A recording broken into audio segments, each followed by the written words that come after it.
tied up by no one.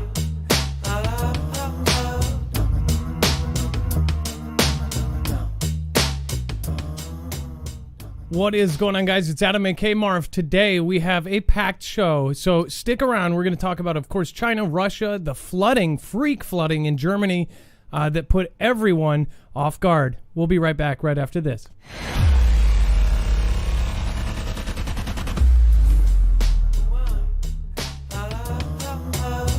I ain't getting tied up by no one.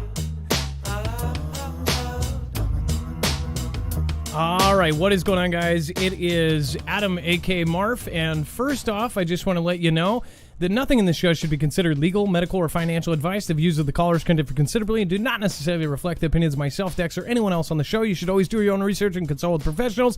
The internet is full of fake news, so please take everything with a grain of salt. All right. My name is Adam, a.k.a. Marf, and this is Marfoogle News. Today we have a broad range of subjects, so if you're new, remember on marfooglenews.com we actually back up any video, tweet, article that we show you here. We actually give you access to our sources, a bibliography of sorts, so you know exactly where your stories are coming from. Again, if you go right over here, you'll see it's organized by thumbnail. You'll look for apocalyptic flash floods, and I really mean that in the sense this picture actually shows how this really felt for some of these people. They're holding on to pipes on the side of the buildings, and then, of course, basically up to their chest in water, and that's not even the worst place. So when you actually go to the website, you'll see that thumbnail. In fact, I think I have to refresh myself, and then you'll see all of the links. So that way you can go back later and read along. Of course, you can go back retrospectively and check my work. If I misspoke, just like I did there, you'll be able to call me out on it. And then down below there is web-only content. That's stuff that's too hot for TV or is too controversial. That is going to be on the website. Then you have access to everything. And all right in one spot. And then if you want to support us in any way, over on the right is any of our affiliates /Amazon /PayPal stuff. You can actually make a PayPal gesture, and we will say it on the show here.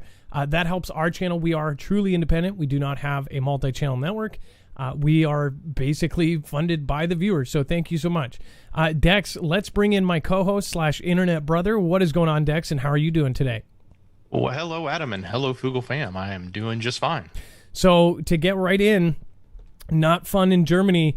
6 perished, and actually, they say upwards of 60 missing in Germany floods. It says at least 6 people have perished, and several people are missing in Germany after heavy flooding turned streams in streets into raging torrents, sweeping away cars and causing some buildings to collapse. So this wasn't just, hey, there's water at my door and put some sandbags. This turned into actual rivers that pulled, it was strong enough to pull cars away. So that kind of puts it into perspective. Some of the pictures from Germany are absolutely shocking. Maybe in a minute here, we'll actually look at that. Dex, is it possible for us to get just maybe a link with the images of Germany right now? It's pretty shocking. In fact, when I was looking at it earlier, everything from trains, planes, and automobiles are stopped. But I'll grab something. Some of the villages and some of the houses and some of the places that are affected, it looks like a different place. I mean, it is absolutely insane. And then police in the western city of Koblenz said in a tweet Thursday that 4 people had perished in Ahrweiler County, and about 50 were trapped on the roofs of their houses awaiting rescue. Sounds a lot like, what we had in Katrina, right? All these people on their roofs. It says many people have been reported missing to us. It says authorities have declared an emergency in the region after days of heavy rainfall. This was all of a sudden because of rain. It says large parts of western and central Germany, as well as neighboring countries have experienced widespread damage. Police said an 82-year-old man perished after a fall in his flooded basement in the western city of Wuppertal, which was among the hardest hit. A fireman drowned Wednesday during his rescue work in the western German town of Altena, and another man was missing in the eastern town of Jostad after disappearing while trying to secure his property from rising waters, authorities said.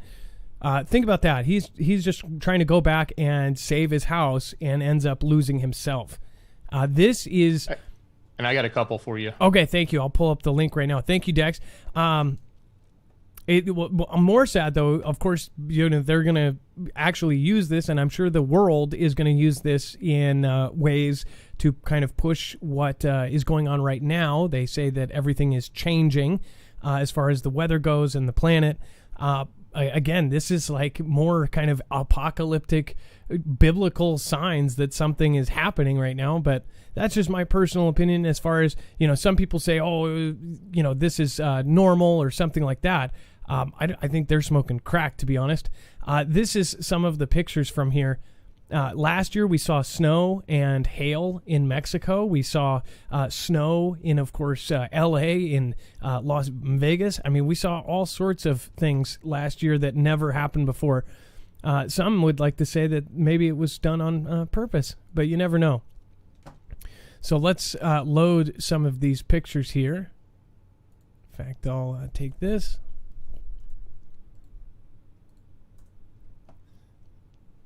So this was, I actually almost used this exact picture for the thumbnail. Quite crazy as far as this isn't even one of the hardest hit. In fact, as I was going through all of the pictures, I was saying, this isn't even the worst of this. One thing I would like to say is there are going to be many more events like this, and that is beyond my belief.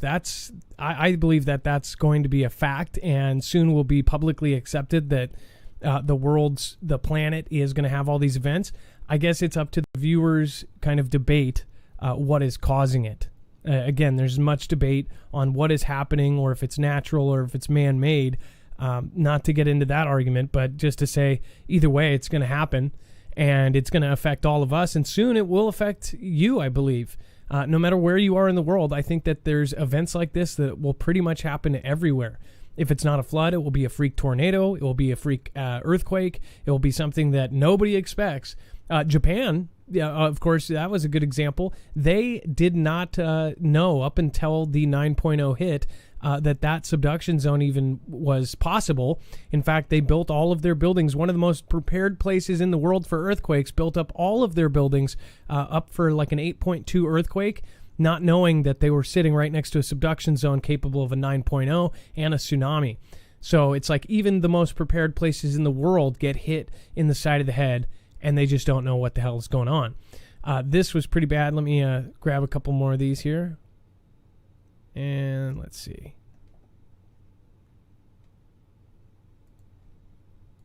And we have this.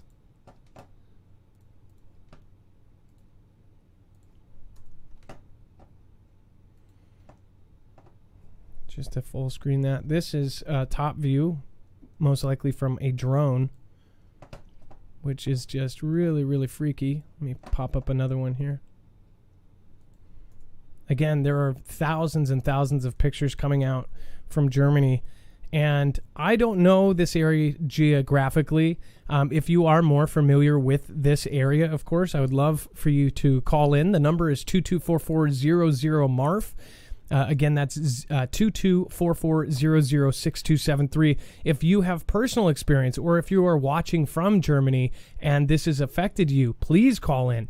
I know that we have viewers all over the world. I don't know if we have viewers specifically here, but if you even have internet or a phone, please give us a ring if you can't figure it out. Again, you can Google how to call international numbers. This is pretty crazy as far as everything that we've been covering. We're now covering pretty much all these different cities underwater. And I think that it's going to get worse. That's just my personal opinion. I'm not trying to be a downer or Debbie Downer or something, or, the end is nigh cardboard holding sign guy. But at the same time, I mean, how many things do we have to have happen before people realize whether it's man-made or not, it's still going to affect us? It's going to affect every human being pretty shortly here, I'm pretty sure. Some say that it is something coming into our universe from somewhere else. Some think it's pole shift. Some think it's this or that. Whatever the argument may be, I think that it's going to get worse. And I think they know that it's going to get worse.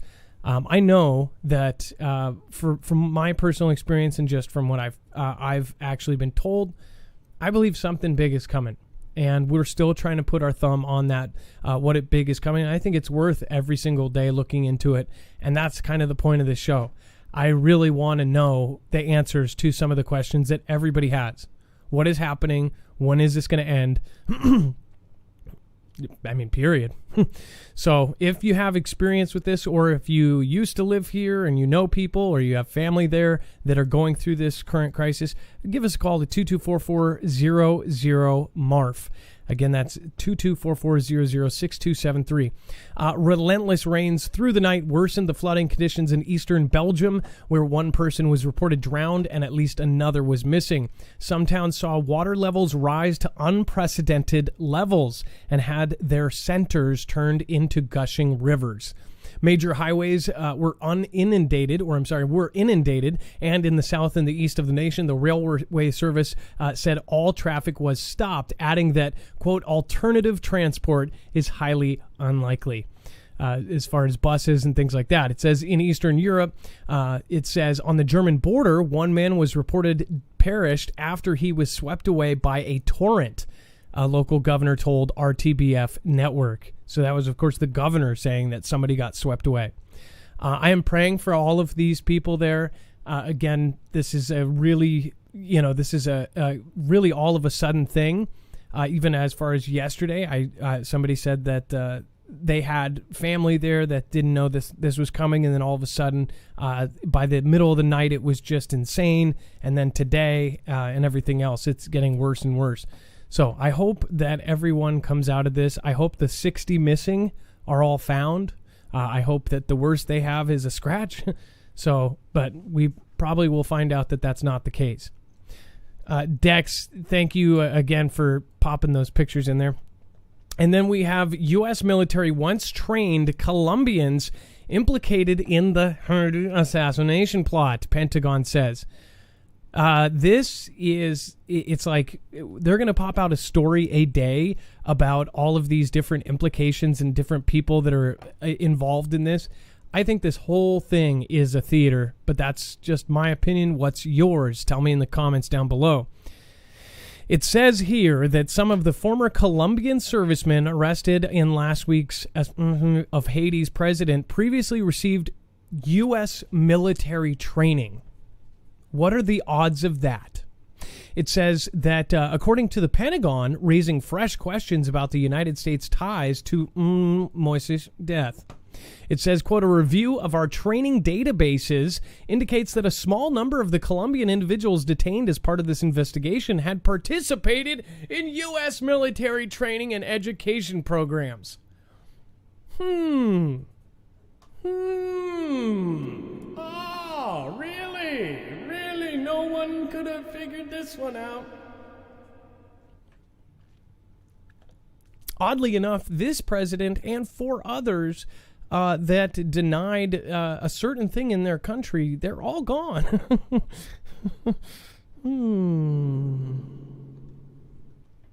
While serving as active members of the Colombian military forces is when they actually participated in these force things. And at the same time, when they were doing these drills and getting trained by the U.S. members, they were like, hey, Pedro, come here. Hey, do you want to do a special thing for me? Come here. Come in this office. I need you to sign something. Yeah. Sure. Yeah. We'll pay you $25. Moscow, U.S. envisaging color revolution scenario for Cuba. Major protests erupted across the Cuban cities on Sunday as thousands of the island's nation's citizens took to the streets to demand free and the resolution of social issues. In response, government and Communist Party supporters held their own marches. It says that the United States is attempting to foment a color revolution scenario in Cuba, taking a page from the typical playbook tactics Washington used against other, quote, undesired regimes. Russian Foreign Ministry spokesman Maria Zakharova said on Thursday. So again, this is the Russian view of this. So obviously they are basically accusing us of doing the same thing we've done with other regimes around the planet. So it's interesting to see that, of course, their view of it. Zakharova noted that the United States has a record of artificially creating dire socioeconomic situations in other countries through sanctions and other means, and then shifting the blame for it to ruling governments, as it is in the case in Cuba now. The Foreign Ministry representative urged Washington against interfering in Havana's internal affairs and let Cubans make their own decisions.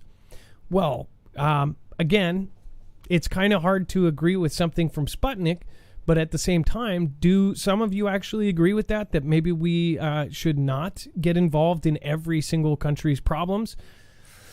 I would say that about half of you probably do, and the other half are saying that we need to go in and save these people. But again, this is nothing new. This is something that's been going on, since Cuba. So, is part of this manufactured? That's, I guess, my only question is some of this pushed on by small groups of people from three-letter agencies? I don't know. But what I do know is that it's just awfully weird that this just popped up out of nowhere. And it's kind of odd that all of the people involved it's all at the same time, essentially.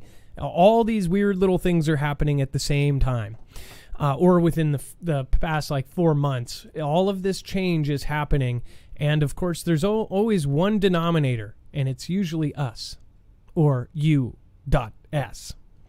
So who knows? Roids 3X381, thank you, says, "Say, yo, Marfoogle family. Floods everywhere else, but in Utah, we are in a mega drought.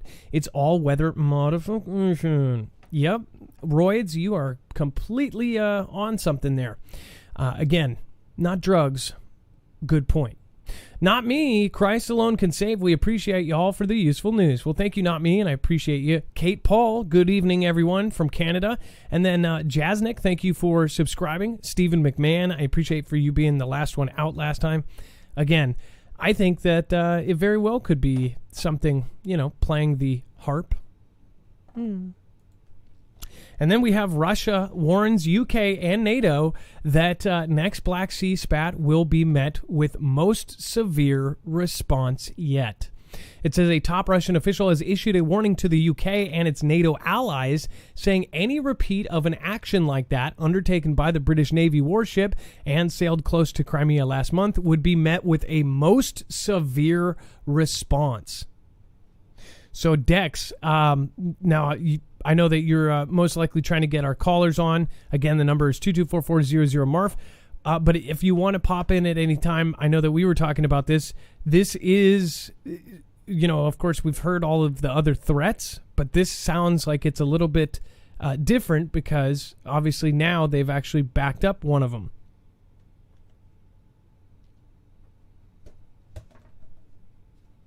And I'm here. Perfect. Sorry about that. That's okay. Thank you. Yeah, it does. But we keep getting the threats, but this one's maybe the third or fourth one, but it sounds like they're putting it out in a much stronger way, right? Well, the thing is we said that it's daily updates on this situation because now it's daily that there are somebody. Every country is scrambling their jets. Every country is where they're not supposed to be on all sides. We have China going where they're not supposed to. The U.S. going where they're not supposed to. I mean, we literally have this thing where every time a ship goes through somewhere, it causes this big issue. Now, these are the most harsh words so far. But again, have we seen this before? Yes. But why is it increasing? I guess that's the pattern that everybody should be looking at. I do think that, somebody says, the boy who cried wolf, one day we're going to meet the wolf, and one day this is going to happen. And I think that out of everything that this is a bad B movie, and we all see it coming, but people want to deny it. Most people want to deny it for their mental health and well-being, like Wages World, who called in. We're looking at all these really scary scenarios. We even, try to tell ourselves not, because it's not good to be thinking negatively about all of this all the time.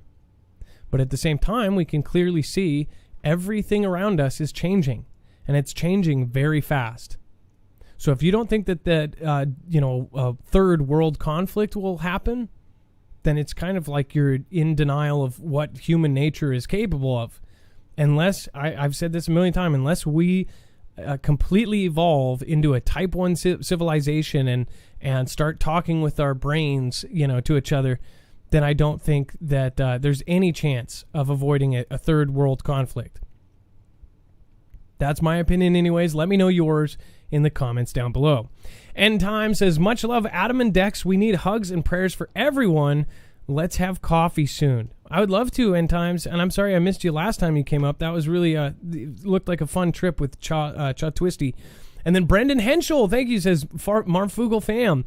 Glad to catch a live show, but love reruns. Hey, thank you, Brandon. I really appreciate you guys watching.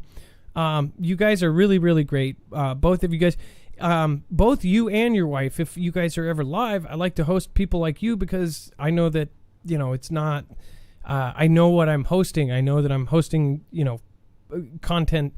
I'm trying not to put anybody down at the same time, but trying to host somebody that's not going to start swearing or, get naked or something crazy, which I've done on accident.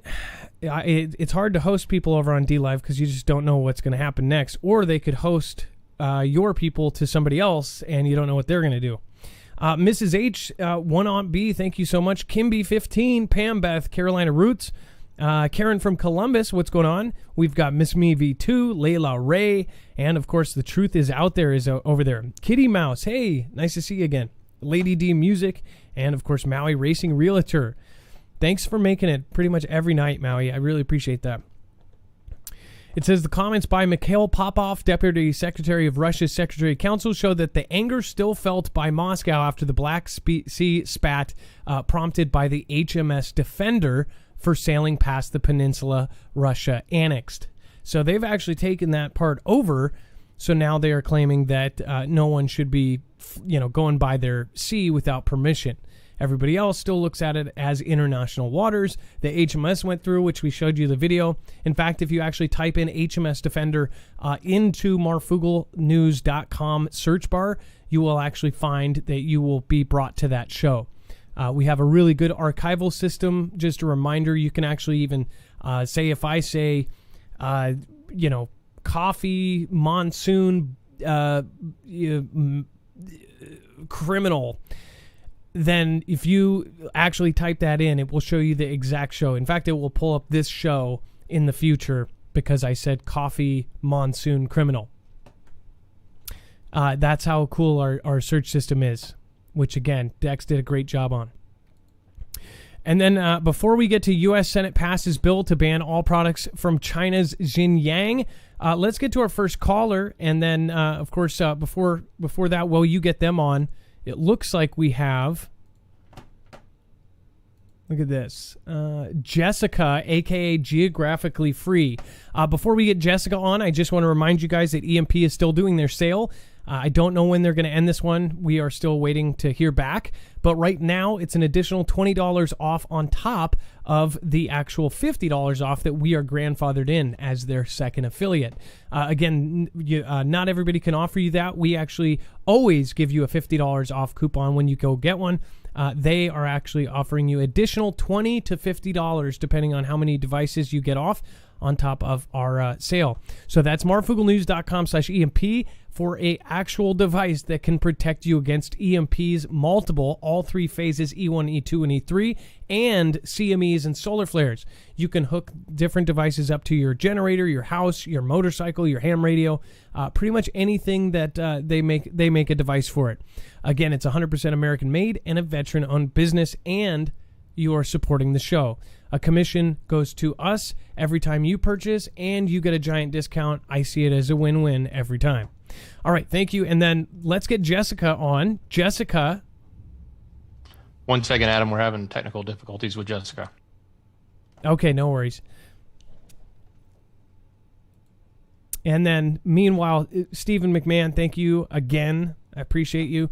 Appreciate everybody that supports us. We are independent. We don't have back right now. So you guys are our backbone. Thank you. Make sure to put an M in the chat for mods. They're doing an awesome job. I see I see we've got some people having fun there. Government sending me money.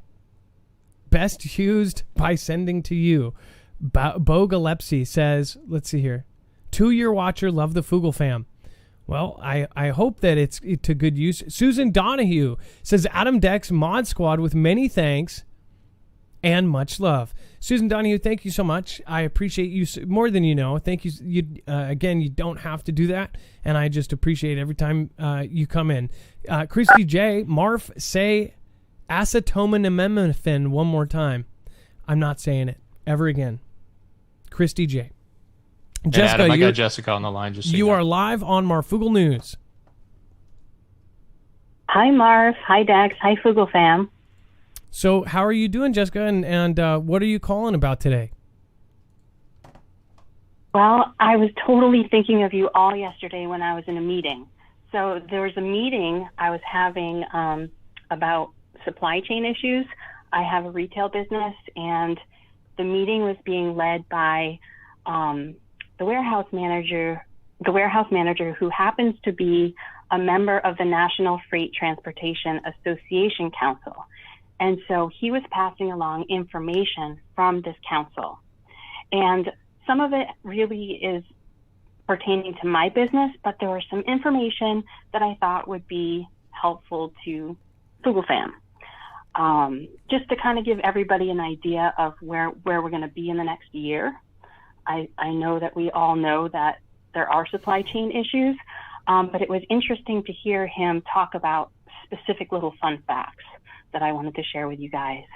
And basically he said that the global supply chain is still operating very much in crisis mode, and that even though things have started to open up here in our country, retail store racks can be found empty in some places, but we're going to see supply chain issues through the second quarter of 2022. And those were his, of course, that could be fluid, that could change, but that's where we're at right now. Now, he broke down why this is happening, and I thought it was really interesting, and I wanted to share this with you guys. So he said that currently, and this month in July, there are 70-something cargo ships anchored across the world, and the main reason, of course, is CV. But he said this is causing container shortages, and ships can't unload to offer up these containers. So because the freight trucks are not available. And the reason why the freight trucks are not available is because right now there are 32,000 truck drivers in the United States alone that are not working, either due to CV, fear of CV, or not passing testing requirements to drive. And there are a lot of local drivers, like drivers that drive through the city or within a state, and they're feeling like they're not getting paid enough, so they're switching to long haul driving because they're getting paid 3 times more to do that. And so this is creating shortages for driving locally, so product is not getting from distributors to stores. So that's part of why we're seeing store shelves being empty. Now, can you guys hear me? Yeah, we're all listening intently, in fact. Oh, okay. I didn't know if I lost you. So peak season, he said, is coming up September, October, November. So that's a really big retail season in general. And he said because of that huge demand coming, it's expected to put a damper on the supply chain prices even more. So we can expect prices to go up. I'm going to scroll down here. I took some notes so I could share them with you guys. Now, he said that Asia and Europe are the largest transportation, that between those two, it's the largest transportation ocean route. So freight prices there alone has quadrupled since the start of CV. And the route from Asia to the United States has doubled and tripled in a lot of instances. And he also talked about this, I don't know if this interests you or not, but he also talked about FedEx, UPS, and USPS. And I thought this was interesting too. Now, he said that in January of 2020, FedEx had created projections so that they could grow, and their growth was expected to hit a certain number in 2025. And so they were adjusting and pivoting towards that goal. Well, they've already exceeded that. They don't have to wait till 2025. And so they're scrambling. This has them overrun. And so they're trying to make changes now. And I don't know about you, but I'm feeling it with delays and stuff like that. So UPS is in the same boat. The thing about UPS is that they rely on Amazon. And so if UPS is having delays, it's the non-Amazon shipments that are going to get delayed first. And the other thing he noted was to pay attention if you use USPS a lot for business, or, if you ship a lot, to pay attention to so that you can be sure to pass that along to your customers, so that you're not make sure to pay attention. Getting, you said make sure to pay attention, and then it cut out. Sorry about that.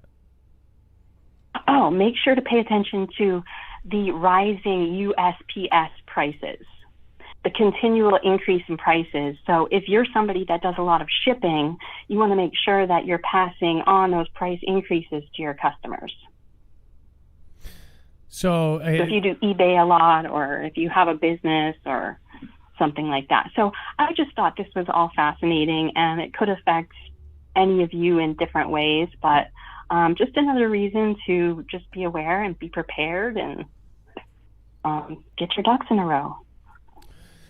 So just want to make sure that I get every piece of information that might be vital. Now, did they talk about it getting worse at all before that second quarter in 2022? There's definitely going to be price increases, yes.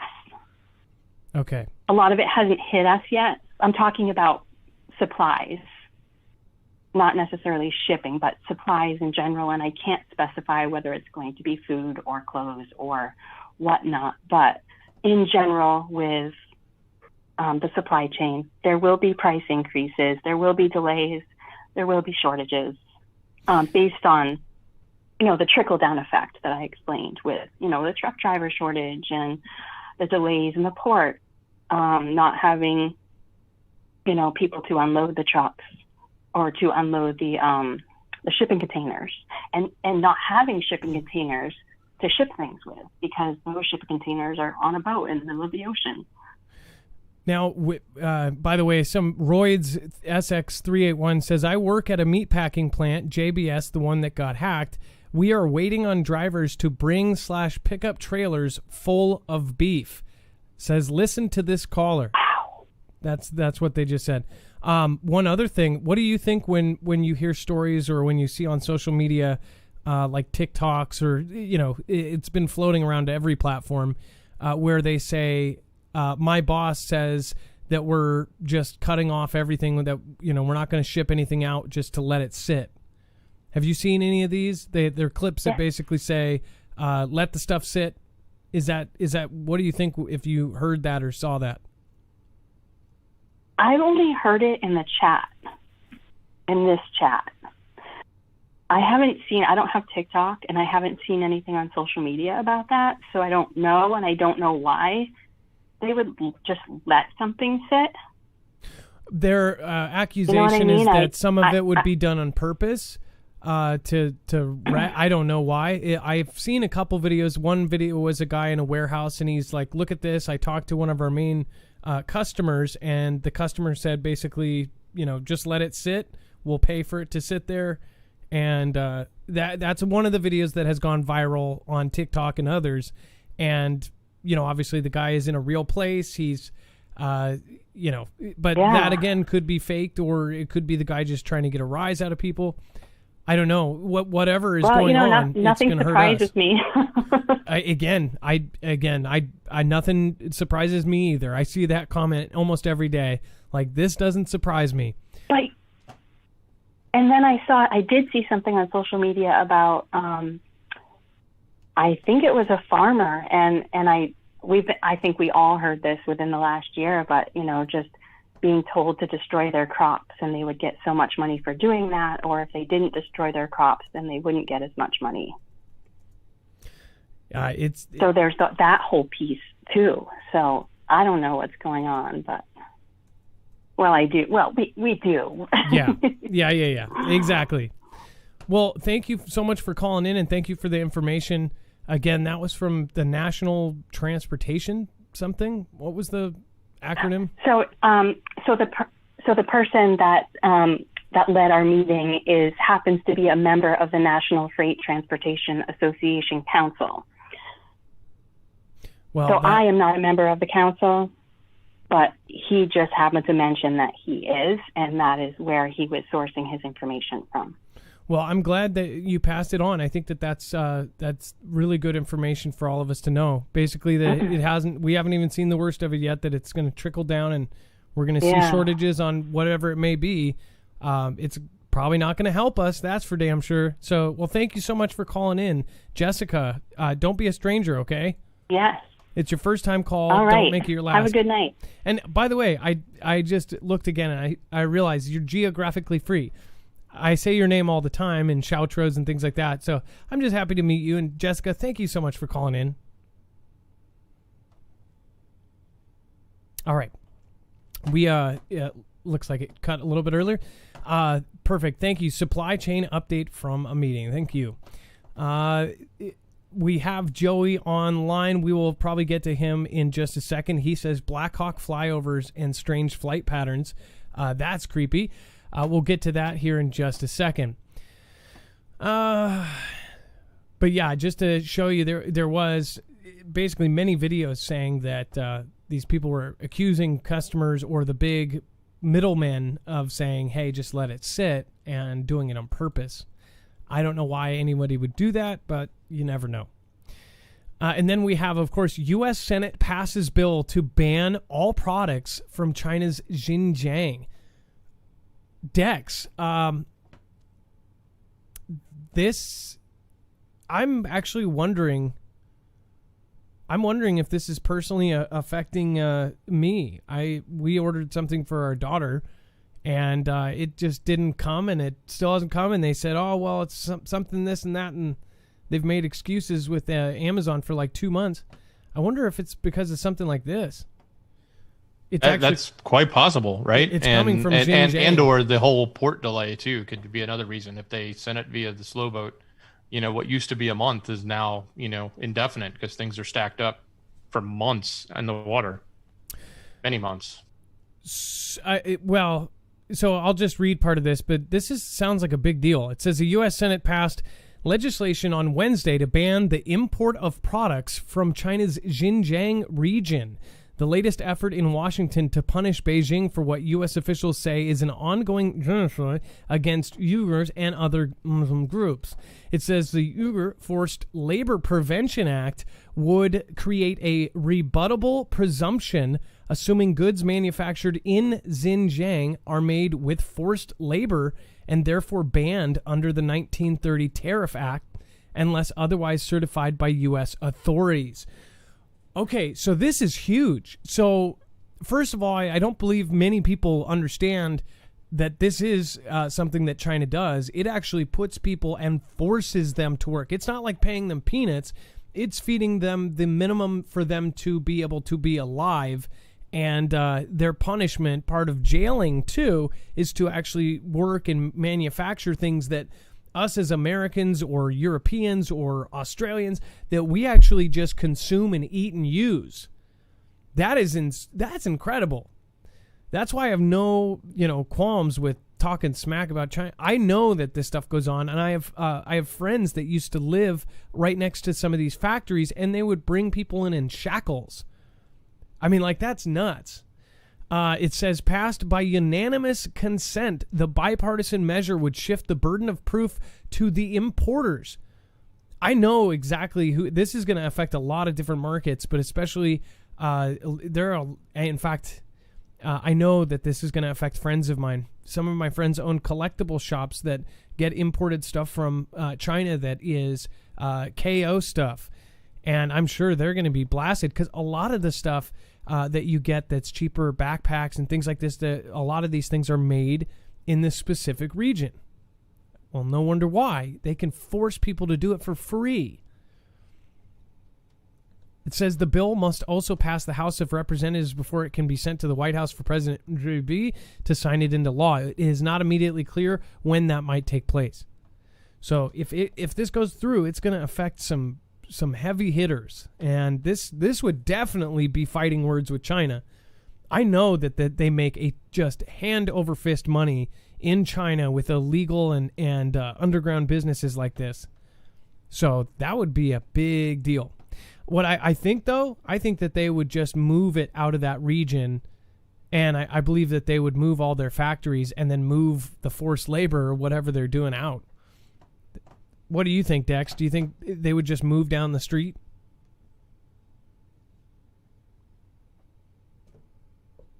Yeah. Hey, Adam. I'm sorry, I was on the phone. Oh, do you think that they would just move if this goes through and they block all this? Do you think that they would just move the factories?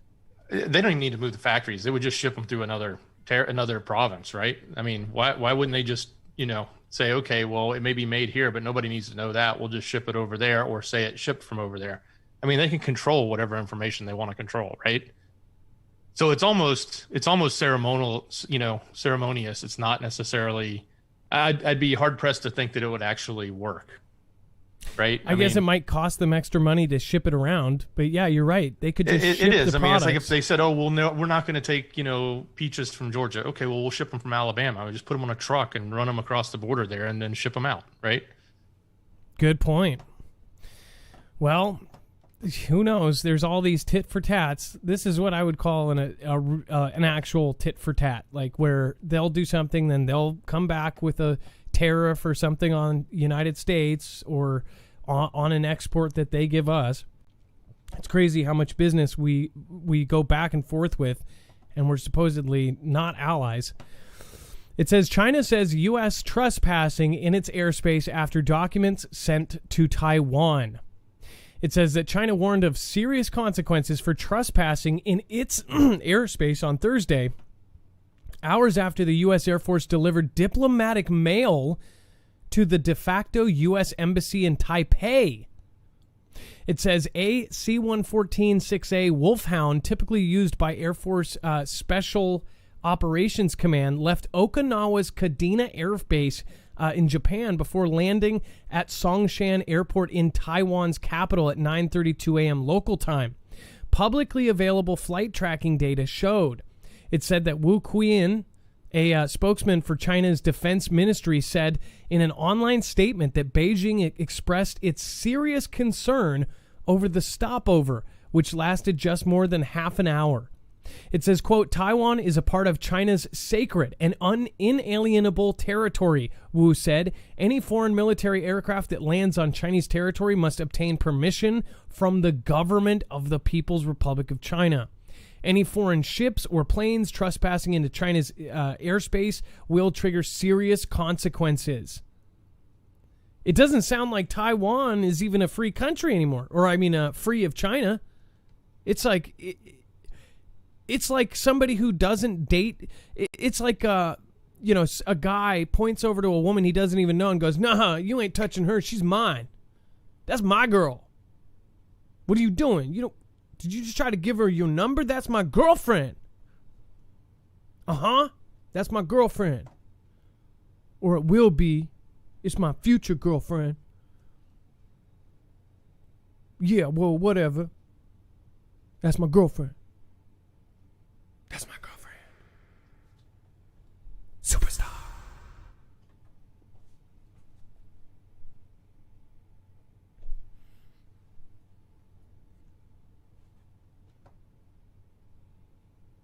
Anyways, sounds a lot like we're about to be defending Taiwan or not. If you haven't followed this whole thing, which we have every single day, this is like them literally saying, like, this is about to be ours, so don't even fly over it. It's crazy that they're even like obviously we're playing along with some of this stuff. It's almost like they don't even think that it's about to be theirs. They act like it is theirs, and how dare anybody think that it's not, right? Well, so Dex, do you know about how the tweet was retracted? The tweet about Taiwan? It was a flag that was in the tweet, and it was about the V's, and one of the, government official groups, one of the groups probably working for the administration, was doing something about V's and distribution, and had made a tweet and had a flag in that tweet. I guess maybe they had other flags too, but one of the flags or one of the images was a flag of Taiwan. And then there was this whole notion that, technically we don't acknowledge them, even though we support them. We can't acknowledge it as a separate country, or at least that flag would be a representation of acknowledging it as an independence from China, as opposed to the way China views it, which we haven't officially, come out and said, yeah, we support their independence. We've just sort of been doing it on the side, indirectly saying, yeah, we support democracy and freedoms, and, because we don't really want to, we have to balance, I guess. Most administrations have had to balance that between, China and that and Taiwan, and trying to do that. So yeah, they retracted the tweet. And then of course Taiwan got upset, and they're like, hey, by retracting that doesn't mean you don't support us, please. And they were hoping that wasn't sending the wrong message out to the public. So we're kind of we're being punks. Like, so are we not? So we're going to go save Cuba, but we're not going to save Taiwan. Does anybody see a problem with this? Like, they're actually about to lose any kind of freedoms that they will have, and they'll be under China's Communist Party in a short minute here if we don't step in. So we're like tiptoeing around the subject, retracting tweets and things like this. When on the other hand, we're getting our fingers into almost every other country, sending in CIA agents to turn off the power and all this stuff. This doesn't make any sense. Like, you would think Taiwanese people right now, I'm praying for them, because they are about to go under a much worse government. Taiwan right now, just like Hong Kong had a democracy. It was somewhat of a democracy, right? Yeah, it was, and they had, and it was interesting because what happened there was the, pro-China style politicians sort of grew in and found their way into the elected government enough to then sort of make it this. And I'm not going to necessarily say I know how they did it. I mean, you can have your assumptions, or probably somebody can go research it, and it's probably out there. But, they infiltrated in, so to speak, right, and then caused that stronger division, and eventually just pulled it all the way in and said, now we've got the majority of the people, and not only that, we're going to, enact our laws. And once it was signed, it was done. Well, that is weird. By the way, can you check YouTube? It's actually the viewer count says 0. No, okay, we've 3,600. I don't know why it didn't load. Yeah, we're good. Okay. Sometimes it just has a problem with the coding or something. I thought maybe that subject, out of all the subjects we talk about, for that to shut us down, like, that would be pretty lame. Anyways, I mean, I would be praying for the people of Taiwan more than, the thing is we actually have a world democracy that's about to not be a democracy. Cuba is a communist country. I guess, what are we praying for over there? Let's take out the leader and make it a non-communist country? Like, I mean, strategically, in my mind, now I'm not trying to say one is better than the other, but just take one and look at it. Like, when I look at Cuba, I think, okay, it's in our backyard. It's like right up against, Florida. It's like people ride, inflatable rafts from Cuba to Florida, right? Yeah. It's not that far away. So any chance you have to bring, pro-democracy or allies, an allied type administration over there would be good in our strategic interest. And then the flip side of that is there are so many Cuban Americans in our country that you're actually doing something for them and their heritage. So they're the ones standing up saying, you need to, it would be good for America to take care of us, not just us here in America, but we have all of our family there. This is what we fought to get away from, et cetera. So, there's a totally different angle there when something like, Taiwan, it's almost, they have the same argument. It's like, hey, this was our place. This is near to us, blah, blah, blah. But we have this huge strategic interest, and so does the rest of the world, about control and who's going to control, the semiconductors, who's going to control. But if our government lets the China take over Taiwan as a strategic resource as well, that's That's literally like saying that there's infiltrators in our government that are going to let that happen. What I'm saying is that if we're going to step in over here for something small. And by the way, I'm not talking about Cuba at this point. Now I'm talking about some of the places in the Middle East, or that we're going to step in all these other places, but we're not going to step in. We were going to step into all the Middle East places over, everybody thinks it's oil, right? But we're not going to step in, and they have all of the microconductors of the world, all the chips that make the world go around as far as electronics go, and we're not going to step in, but we're also going to, put everybody and go, hey, look at Cuba. Again, I understand the Cuban American, but I bet you there's a lot of Taiwanese Americans that are like saying, what the hell are you doing? Like, why aren't you stepping in? Totally agree. And I think, I think that when you look at that, you really have to ask that question, like, who's running things, right? Who's pulling strings? It really makes you say, when you think about the fact that we're, if we wouldn't support that, and that being Taiwan, if we wouldn't support it and we would allow China to take it over, it really, from a strategic standpoint, it's horrible for us. Well, it's probably horrible for democracy as a whole around the globe. We're losing right? a democracy. There's only so many, and if just say the world has, it flips over from just say democracies, yellow and communist parties are red. We have so many yellow and we have so many red. If we have one more red than yellow, that's a bad thing. We need to keep all the yellow we can.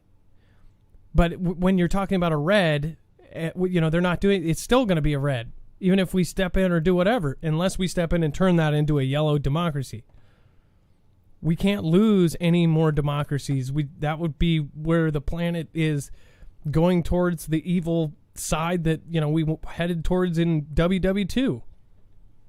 And these types of this red versus yellow or whatever color you want to use, but the red meaning that side, it's so drastically different from the side of democracy that you can't even think about how necessarily they can coexist. Now they do coexist, like we did it with China. We did it, because of greed and money, but they did it because they probably looked at it as a way to empower themselves, and they got a ton of power from it, right? And whether that's right or wrong in our past, was it the right thing to do? But you can't. These are very much a black and white type of issue. It's yin and yang, and that you've got to find a way to balance that, right?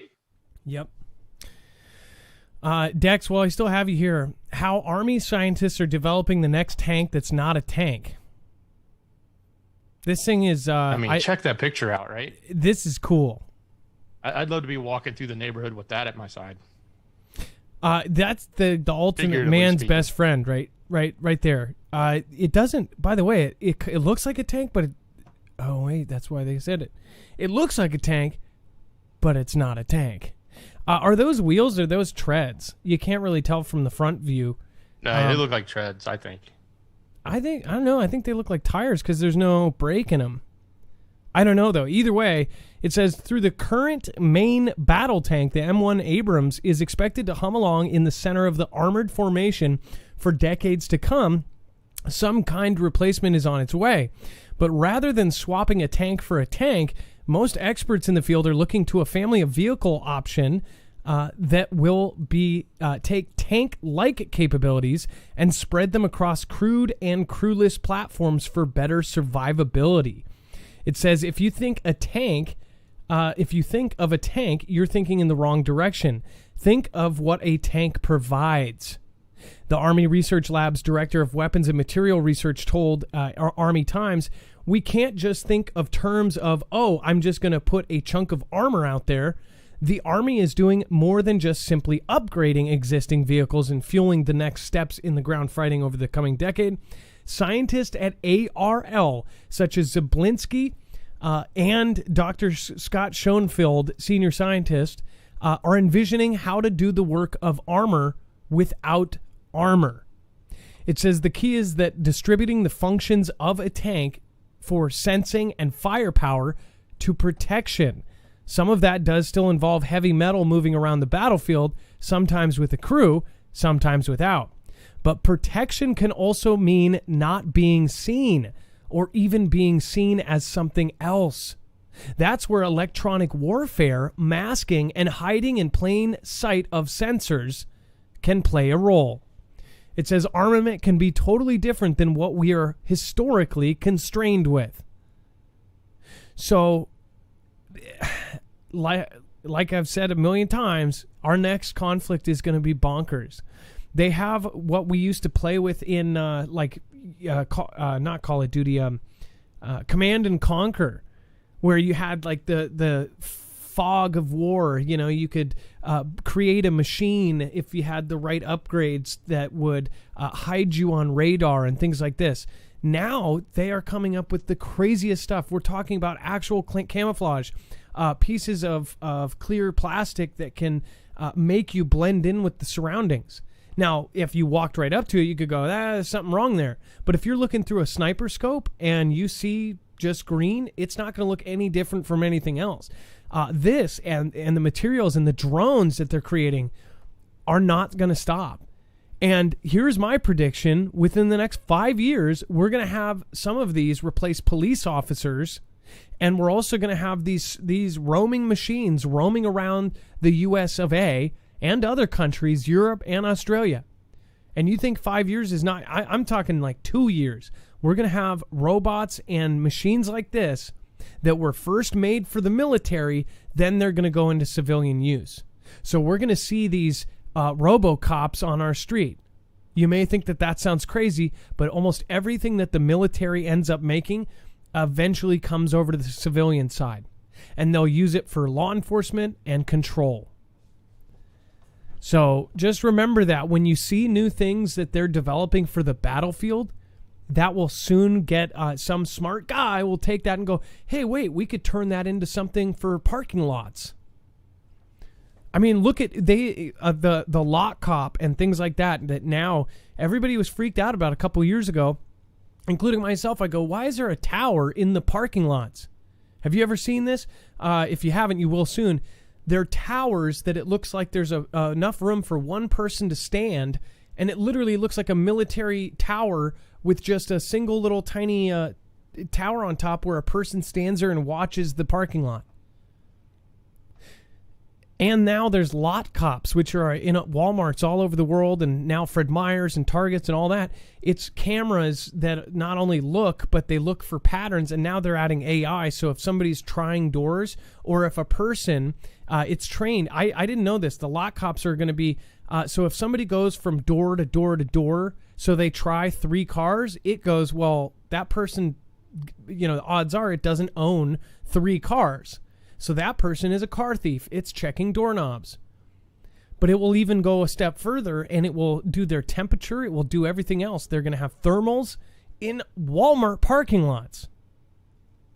And the stuff that we've previously covered as far as the designers in Japan that designed this AI system to go along with just regular cameras, now they'll have thermals and all of this stuff in regular stores like Target that will actually judge you by your heartbeat, by your physical actions, your body language, if you're looking over your shoulders, if you're sweating, if you're jittery, if you keep moving, and they will judge how likely you are to steal something.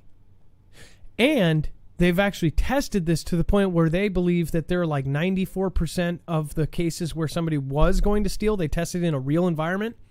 It actually said this person's going to steal before they actually stole.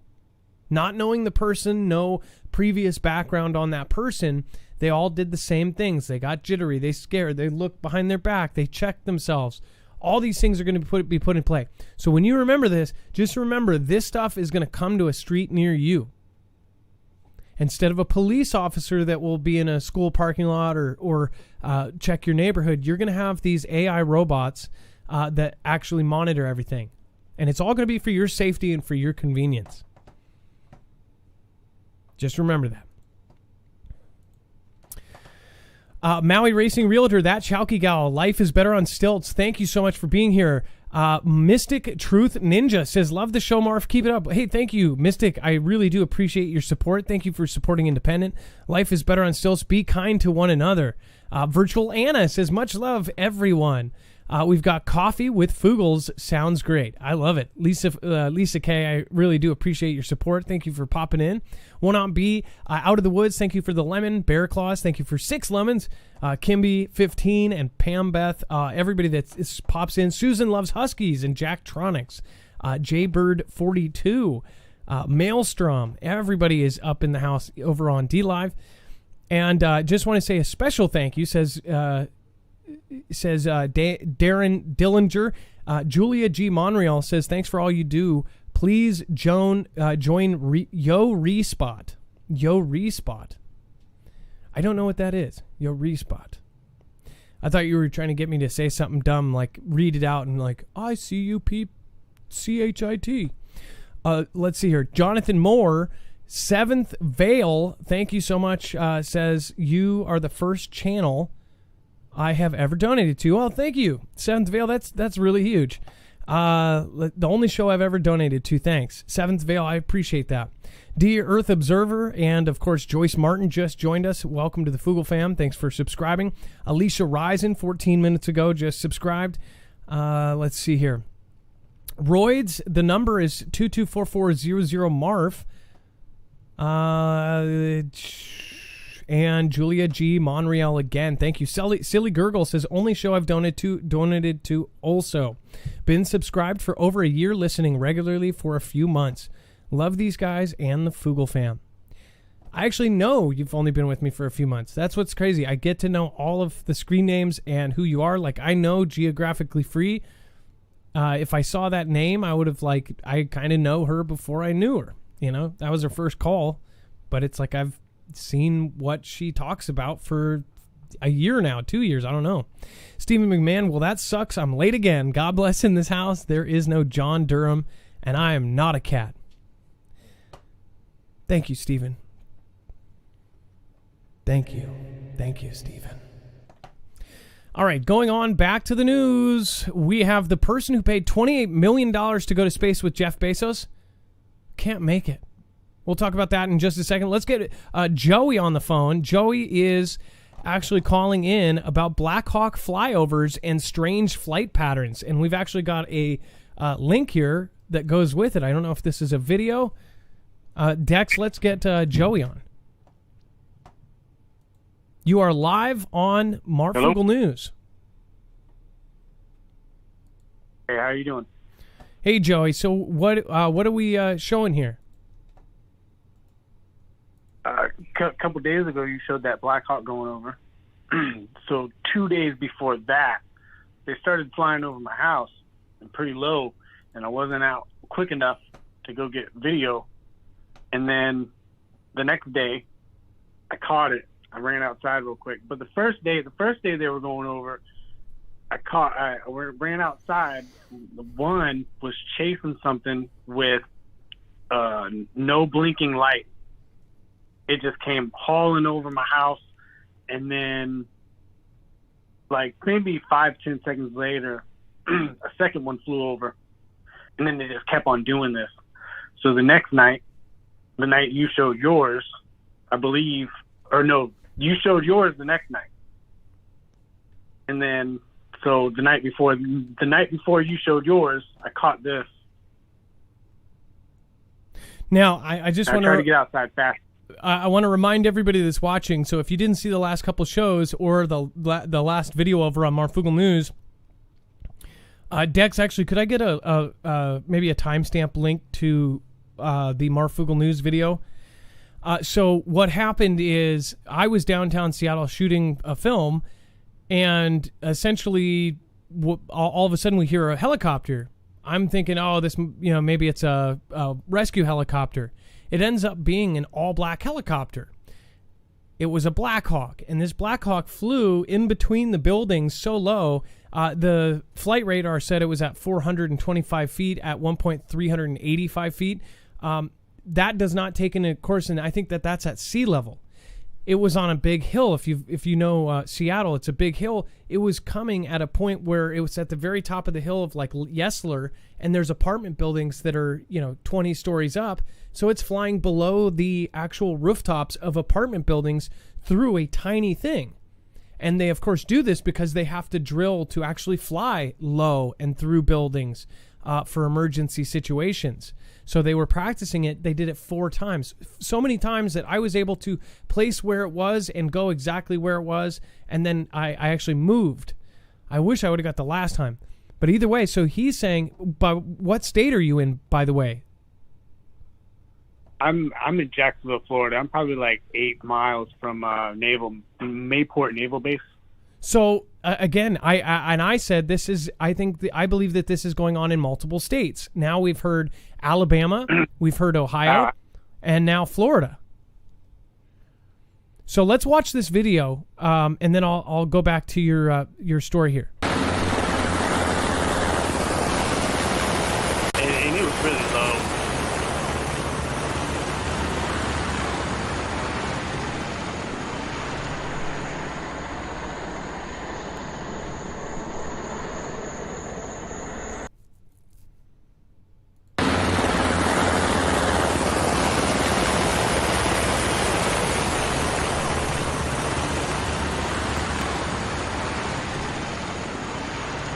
And this is 3 or 4 days after I posted that my friend Jack had stuffs going over, he said, in his entire life, and he lives by a base, so he's used to them, but he says in his entire life he's never had something go so low it rumbled his house.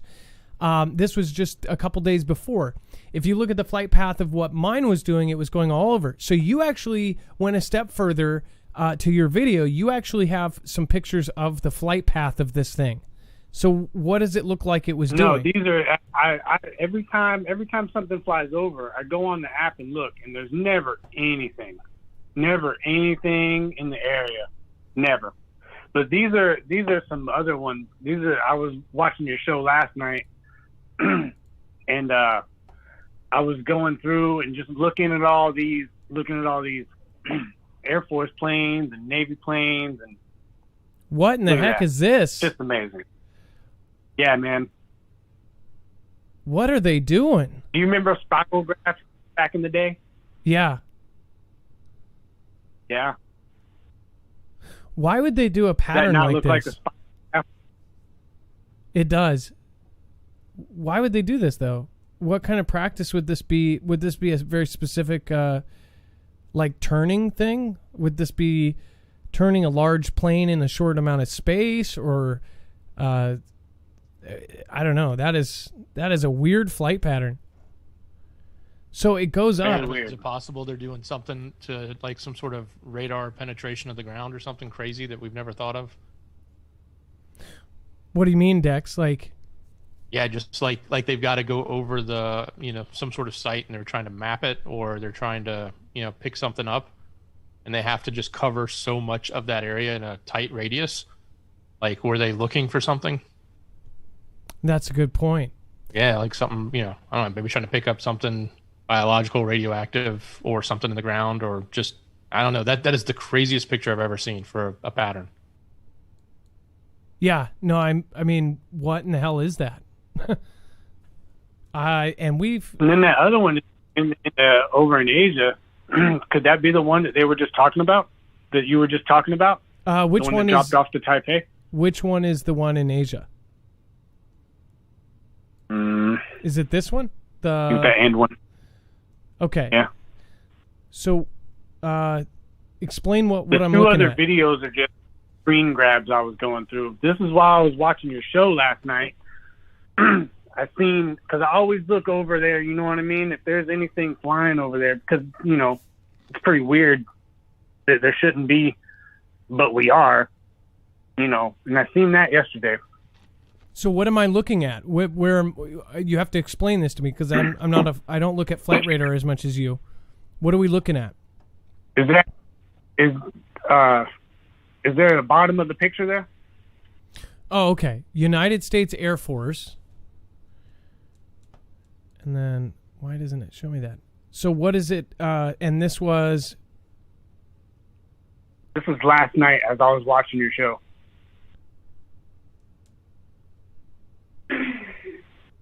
And I'm sorry, because I cover so many things. What are we looking at?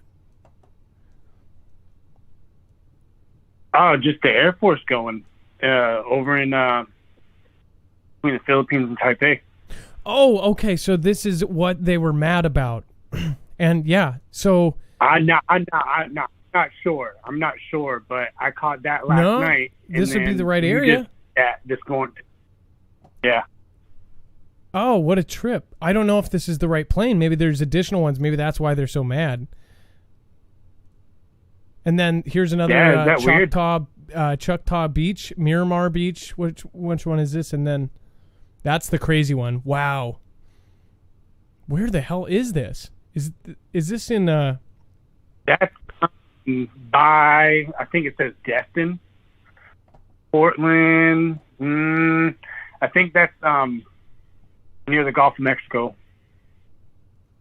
What in the hell are they doing? And then we have Congo 42. What the hell is Congo 42? Let's see here. And I just did a little iPhone grab. Just going around yesterday, picking different ones, but they were all over the place over there yesterday. This is near Alabama. These are all Destin. Air Force. Wow. So these are all military, right? What the heck? Yeah. What in the world is this? Like, I wonder if this is I was drills. just going through planes and at the past. United States Navy. Well, they're definitely up to something here. Yeah, see, that's a normal thing, right? Look, that's just a straight path. But they're doing these just like crazy flip rounds.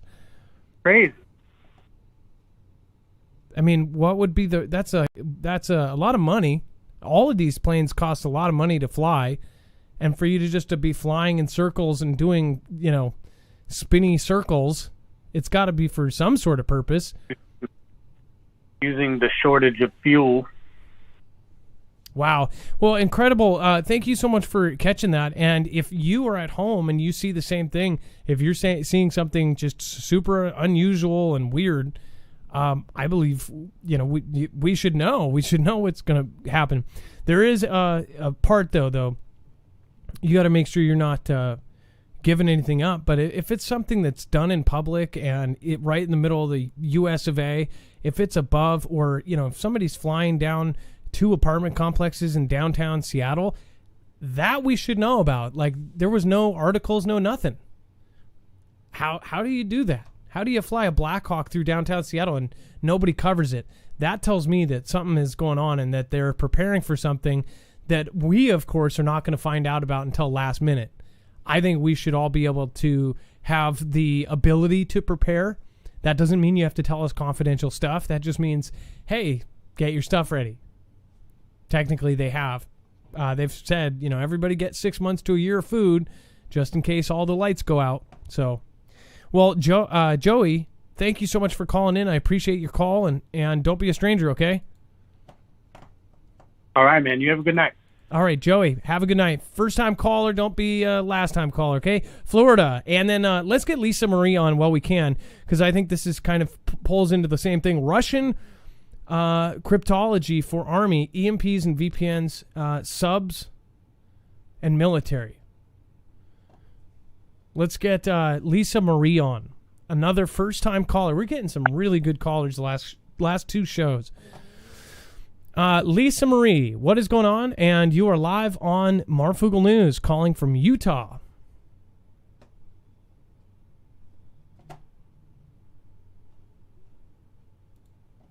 And will Dex? Hang on. I know. Muted. Okay. Anna's Lily's mom. What the heck are you doing? Anna's Lily's mom just sent in. Keep up the good work with a $100 super chat. Anna's Lily's mom. Thank you so much. That is incredible. Normally I would say if that was an accident, let us know, but you've done that a couple times now. So thank you. Thank you for supporting independent.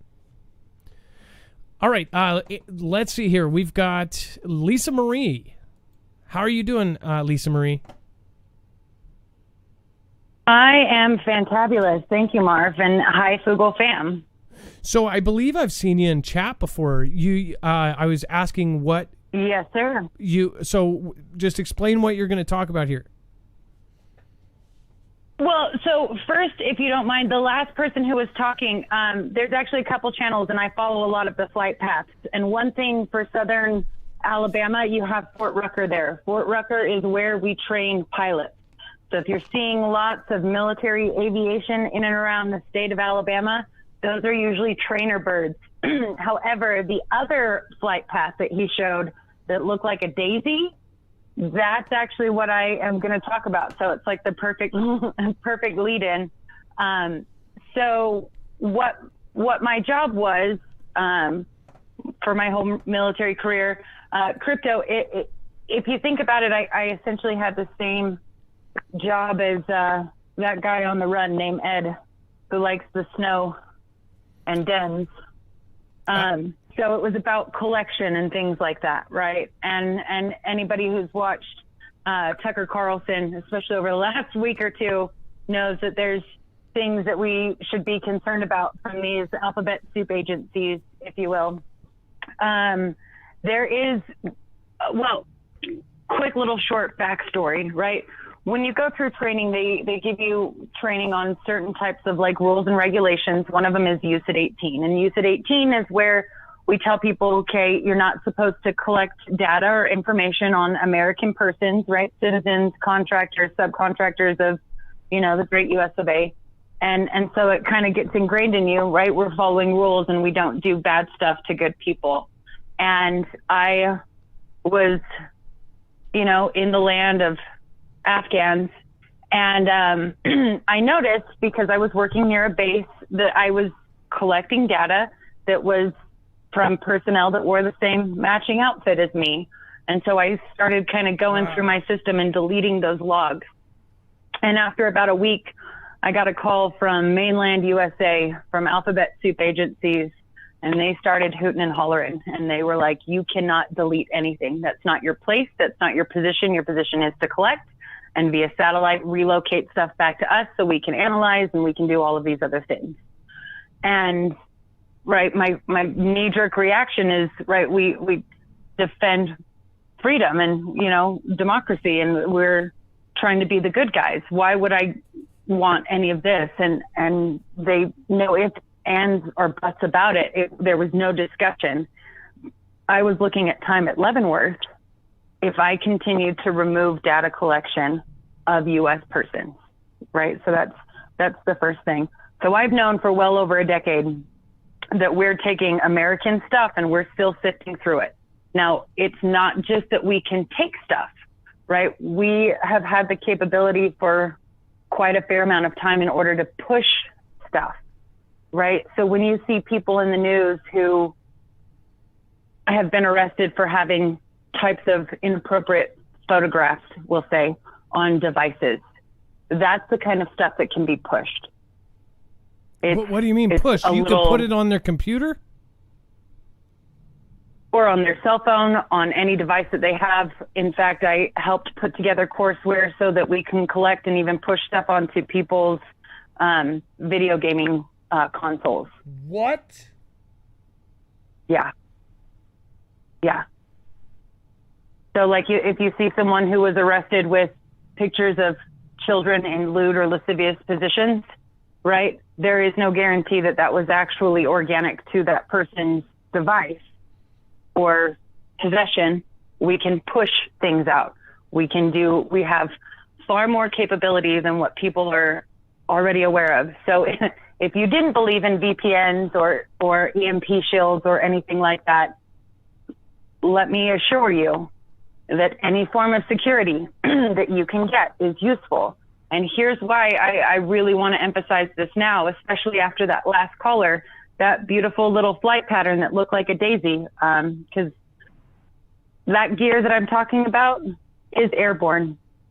So when they've been doing this review in the county of Maricopa recently, we've been tracking flights that have aircraft with that same technological capability running similar patterns over that site that stopped when the site temporarily shut down for graduations and whatnot. I have family that's in Phoenix, plus there's a couple other channels and a couple other areas where you can go and dig into some of this further. There's a really great one on the YouTube's called Monkeyworks, WERX.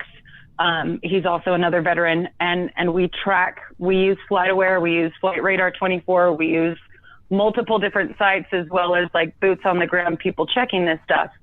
But data is not secure. So if you're thinking incognito mode helps you with things, if you're thinking, nobody's going to spy on me, it doesn't matter. That's not accurate. And you need to be super concerned because they're talking about, right, censoring even people's SMS messages, amongst like even family members, if what you're saying is something that they want to block, right? This is where EMP shields, VPNs are an absolute necessity at this point. So that's that first thing. So, okay.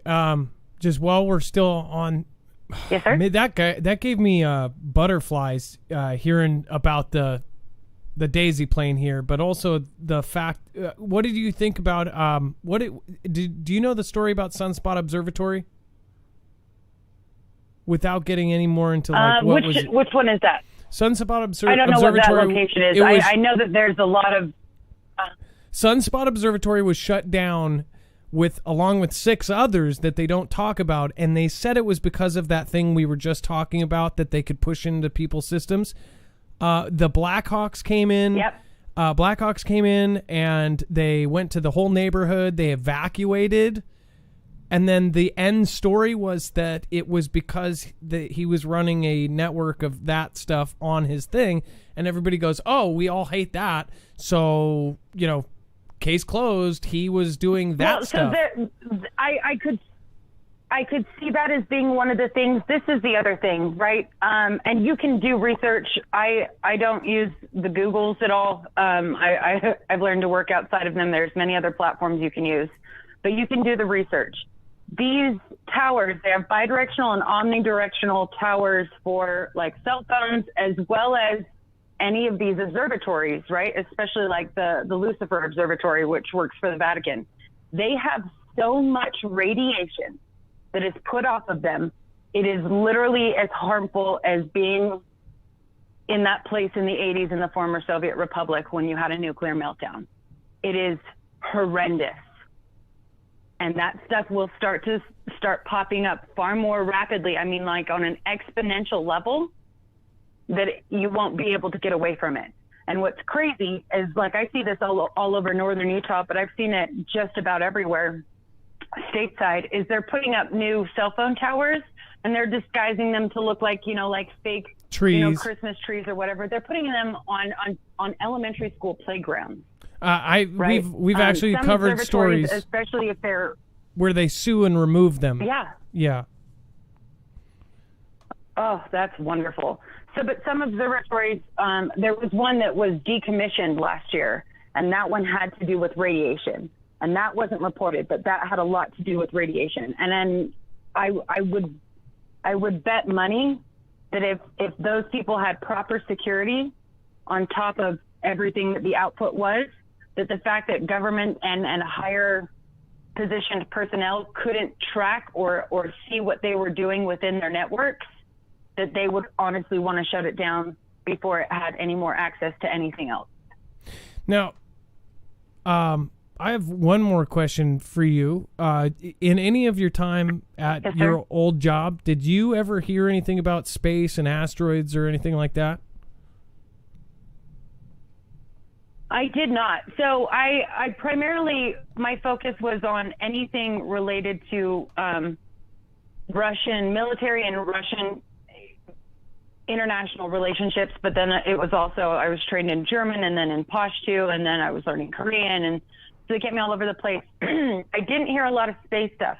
However, there is something with regards to the former Soviet military that I did want to bring up, because we have talked about, and by we I mean you, what they have as far as militaristic capabilities, right? Inflatables or otherwise. Yeah. What we can track or what we're aware of at most is maybe 60% of what their fleets possess. Now, if you are anywhere near a military base here in the U.S., especially, when you look at like the front gates, you'll see like decommissioned planes or tanks, strikers, all sorts of vehicles, right? And those are just kind of like statues and essentially nostalgic memorabilia of wars gone by. In Russia and all of the former satellite Soviet states, those are not out of commission vehicles. All of the locals and villagers surrounding wherever those statues, we'll call them, are located, can repair and get them up and running usually within 24 hours. So from Vladivostok to Moscow, from, you know, their North Pole and everything all the way down to the Black Sea. Do you think that we are weaker than do you think that Russia and China are stronger than people think? 1,000%. So the first story that you talked about, well, it wasn't the first, I think it was the second. You talked about with regards to the Cuban situation and from Moscow's perspective, what it was that the U.S. was doing, essentially, right? Yeah. And anybody who knows a bit about Lao Tzu, the art of war, right, the best way to minimize casualties is to get your opponent to divide amongst themselves, right? And one of the things that Russia really kind of thinks the U.S. should be embarrassed about is our emotion, especially with regards to the way that we conduct ourselves on an international level. And here's a prime example, right? I was dealing with one of my Belarusian instructors, and the Pope had come to the U.S., and you had some high-ranking governmental officers who, just as the Pope was going by, like they didn't even get to shake his hand or anything, as he's going by, these older, powerful men are just crying their eyes out, right? Just this spiritual, whatever, emotions take over, and they're just crying. In Soviet Russia, that is a embarrassing and shameful act. Like, regardless, it could be, you know, your mother just passed away, or, you know, your whole village was wiped out. You don't show emotion. And so they look at Americans as very emotional people. The emotions will take over and run us wild, right? When the Russian leader was asked about Navalny and what he's doing to, you know, this journalist or whatever, and he turned around and said, well, look at what you guys did with all of the people that were just trying to use their constitutional right to, you know, voice their discontent with the current situation on the day after the 5th of January. And that's how they spin things, is they look at us as weak for being emotional. And if you can cause contention in America betwixt various citizens of, you know, varying backgrounds, then we will fight ourselves, which weakens us and makes us just prime crop for harvesting. Conquer and divide. And that's divide and conquer. Yep. China looks at us the same way. And so if they can team up together, I mean, Cuba has been one of Russia's allies since before the Cuban Missile Crisis, right? So we're setting ourselves up for failure by making policies and drafting legislation and looking at various political ideology based on emotion. Emotion should be completely tertiary in the ideals of the ways that we should govern ourselves. And that's where it becomes problematic. So what they're doing is they're giving candy so we to the change baby laws. Going, we're here. offended, so we change laws. Yep. Everything is that Exactly. right now. Everything.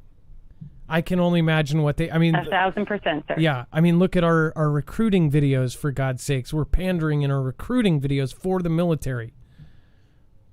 So... It's shameful. I was actually on the recruiting videos on their website for almost 12 years, and it was like one of the most embarrassing things because I had graduated basic, and I was like, we're all warriors now.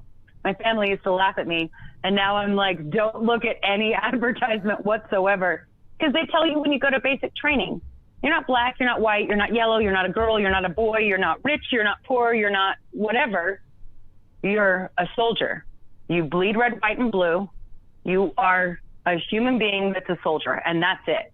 And that's the bottom line. Like, I'm a tall girl, so I'm a little over 5'10". And so in basic training, when we would do, like rough and tumble, like pugils and stuff, most of the females are around like 5'4" to 5'6". So I would get paired up with dudes because it doesn't matter what gender you are. It doesn't matter where you came from. You're part of the group. And that's it. And so it's utterly shameful and embarrassing. And so I watched the advertisements for the recruitment videos for the Russian military, and I can translate it like as it's happening. And right, ours we're talking about, and I've always felt like I was a defender of, free speech and freedom and service or whatever. And then you listen to the Russian one, and he says, along our borders, there's the enemy. The enemy creeps at you every single night. But the soul of this nation, the heart of our people, is the heart that beats in you. You are the one who keeps those borders strong. You are the one who brings everything to light, right? Those are two completely different emotions that, right? Like, I'm not even pro anything but pro-American. I love this nation, even if I, disagree with some people who are in charge of it at times. But I get chills when I listen to, recruitment ads like that, because that's the stuff I wanted. I gave a $250,000 annual income to join the Army and make $17,000. And it was like, this is still what I believe. I have zero regrets. This is what I mean to do. And to see it turned into this weak, fuzzy, friendly, like when I was, on deployment and they changed our rules of engagement, they said, okay, well, if you get into a fender bender with a local, we want everyone in the convoy to dismount and take off their armor. And then we're going to have you guys do paperwork so that we can help reimburse them for any vehicle. You know what happened? By 300%, that increased the vehicle-borne IEDs that we would come across, because they knew that everybody was going to dismount and remove their armor. Okay? You can't win a war by shooting, chocolate chip cookies and rainbows. That's not how that happens. Life and the history of the world is conquest and conquer. So, all of the peace, love, and happiness that, they want me to shoot out the end of my M4, let me just tell you, that's not armor piercing, and that's useless. So good call, dummy. Oh my gosh. Hey, you have the background, you have the qualifications. Can I have you back on? Please, anytime. All right. Well, this was a truly, there's very, I love every call, but there's very few that I like. I'm like sitting here like, forget the show. I wanted to talk to you. Lisa Marie, thank you so much. We are out of time. Yes, sir. Thank you. Again, your specialty was dealing with, translating that Russian stuff and through and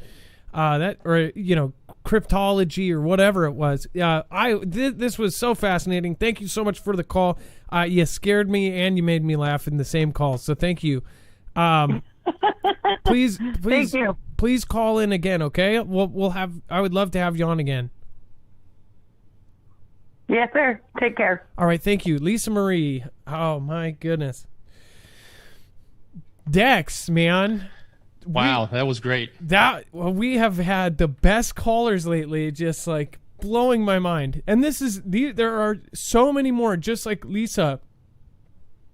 We have so many military, so many different positions, from anywhere from firefighters all the way up to cryptology experts. And this is the kind of people that are in the Fugel family. It would be somebody like Lisa Marie that was in our military group. We had 500 military, active and retired military in our Discord before our Discord had so many military in it that it was shut down. We are trying to get that up and running again. It's incredible. We have to build a system that used to be for free ourselves, because then it can't be shut down. Jeffrey Anders, thank you so much for subscribing. Daddy03D, thank you so much for subscribing as well. Raymond Webb, thank you for your support. Anna's Lily Mom, I cannot say thank you enough. Thank you for your support of the channel. Silly Gurgle says, check out Red Step Stacker 5 on YouTube. He had a Black Hawk circling his area just the other day. I wonder if they were training or running missions. We have Kim Watts. Kim Watts, that sounds familiar, like a famous name. Do you know about the U.S. government has agreed to allow China to exercise eminent domain as collateral for American debt? I think in 2009. I will have to look that up. No. Kim Watts, and then another support from Kim Watts. Thank you so much. Greg Bryson, thank you for supporting with a super sticker, it looks like. And then Jitty Chitty, thank you for your support as well. Rogue Source says, fun fact, IR diodes, when lit, will block cameras. I actually do know. I didn't know. I don't know how you could use that, but I've seen it happen where you are looking at the infrared and it basically just blocks everything out, but nobody else can see it. Only the camera. Jonathan Moore, thank you. And then thanks for all you do. Just everybody over there. Bobby of Joy, I think I missed you the first time. I work for a mattress company and we were already having delays, shortages, and price hikes because of trucking and lack of raw materials to make the beds. Bobby of Joy, I know somebody else in the mattress business as well, and they also said the same exact thing. They are a salesperson. Alicia Risen, thank you. Actually, I know two people, now that I think about it, in the mattress company. Let's see here. Max TR, thank you for subscribing. Lily Walker, everybody that's new, I appreciate you. Royds, who said before in his comment that he works at JBS, the place that got hacked, says, meat prices are going to skyrocket before hyperinflation. We will all be forced to eat Bill Gates fake meat. Yeah, I believe that. And then Julia G. Monreal, thank you. Over on D-Live, there are just several people that are sticking out there tonight. Mystic Truth Ninja, Susie P. says, great caller. That was an amazing caller. Susie P. then says, awesome caller. Thank you. Mystic Truth and, of course, End Times in the house. Still, thank you for sticking around for so long. Charity 1956 says, appreciate the work you and Dex do. And then lots of Mystic Truth Ninjas in there. Thank you so much for all of your support. We have California approves $35 million plan for nation's first state-funded guaranteed income program. I'm going to let you go to the website for that one. That's pretty bad. Speaking of the last caller, I do want to remind you, we actually have an affiliate with a VPN. That's what she was talking about as far as being important. I highly recommend getting it because then you can't be data logged. Like she said, incognito does not do nothing. Just because you're in incognito doesn't mean they're not tracking that exact phone or exact thing that you're using. You can hide your IP from the bad guys. And by bad guys, pretty much everybody. You don't know what country could be actually logging you. One thing I have seen so much right now is people are getting this fake email that says, hey, we've... especially on Instagram, it says someone has logged in from New York, and you're like, I'm not in New York, and it's yours, and you're the only person who accesses that platform. So you're like, wait, I'm not in Afghanistan. And then they immediately go and they click on it and they say, change password. Well, when you go to that, it's actually bringing you to change your password on a thing that they're monitoring. I've seen it just several times this week, and I told you I tried to step out and help that person because that is not Instagram. When you go to Instagram, there's 3 little lines at the top. Click on it, go security emails from Instagram. And when you see nothing, that means you know that was an official phishing scam and it looked legit. I almost changed my password myself until I found out about that. Luckily, I went and checked that. I always know to check if they actually send me an official one, it will be inside the app. But other than that, you can protect yourself. There's a way to actually put yourself and hide yourself from all of these countries and all of these bad guys and even your crazy ex that is stalking you. You can go to marfooglenews.com/VPN, get the easiest, one of the best VPNs out there, NordVPN, at marfooglenews.com/VPN. A small commission goes to help us. That way, again, it helps us. It is a huge discount for you. It's a win-win. And then the person who paid $28 million to go to space with Jeff Bezos can't make it next week. What kind of article is this? I mean, really. The person who bid $28 million to go to space with Amazon founder Jeff Bezos apparently has more important things to go do next week. Blue Origin announced Thursday that Oliver Dayman, an 18-year-old from the Netherlands, will accompany Bezos on his upcoming space flight. It says previously Bezos' company Blue Origin auctioned off a seat on the July 20th flight for $28 million. But the company revealed Thursday this auction winner has scheduling conflicts, so they've chosen to fly on a future New Shepard mission. Also, that sounds like trust issues to me. Dude, that sounds like, I think the kid doesn't want to die. I'm sorry. Well, we don't know who it is. We don't know who it is. Like, that's the anonymous part. The kid is the one they replaced him with. Oh. Right? Yeah, the 18-year-old is like the fill-in that I guess Bezos picked or something. But yeah, whoever was going to do $28 million said, nah, not this flight. Well, does he lose if he lost the $28 million, then I would think he would reschedule whatever the hell his other plan is. I think he's scared to go. I wouldn't want to do this thing on a rocket. Well, it sounds like he's getting rescheduled, so maybe he didn't lose his money. Or he's been watching YouTube videos of Elon Musk's attempts or Blue Origins, and he's like, oh, look at that. They said a slight anomaly was the thing just blowing up completely into little bits. Yeah, I think he wants to avoid being a slight anomaly. I heard he tried to change his ticket for Virgin, but they wouldn't accept it. Yeah, he goes, can I fly with Virgin? I heard they have a better onboard meal. Yeah. And then big tech could control our minds with brain chips within 10 years unless there are new neuro laws, scientists warn. Big tech companies could end up meddling with our minds and manipulating our decisions and views within 10 years, leading brain scientists have warned. A group of top American neuroscientists are demanding regulation before technology takes the next step, with brain chips potentially replacing smartphones as our main access to the internet.